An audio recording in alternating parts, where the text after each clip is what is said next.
కాపలా కాసే పని, మీ పేరు వాయిద్యాలు వాయించే పని, మీరు యాజకత్వం చేసే పని, మీరు నా దేవుని మందిలో ఆరాధన చేసే పని అని ఎవ్వరికి వాళ్ళకి స్థలాలు నిర్ణయించాడు.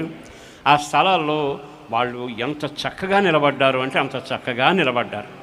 చూడండి, ఎవరి స్థానంలో వారు నిలిచి ఉండగా అవతలకి వెళ్ళిపోకుండానట్లు వారి సహోదరులకు లేవీలు వారి కొరకు సిద్ధపరిచిరి. ఇప్పుడు మీకు నియమించిన పనిలో సాతాను ఎక్కువగా కంగారు చేస్తాడు. దేవుడు అన్నాడు నువ్వు ఇక్కడ నిలబడు అని. సాతాను అంటాడు ఇక్కడ ఉండడం ఎందుకు, పక్కన నడువు అంటాడు.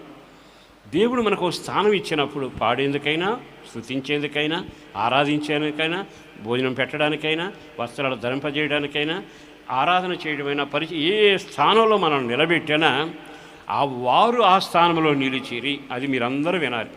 అంటే ఎందుకు ఆ మాట రాశాడు? సాతాను నిలబడ్డ వాళ్ళ దగ్గరికే వస్తాడు. వీళ్ళు నిలబడ్డారు ఆ పనిలో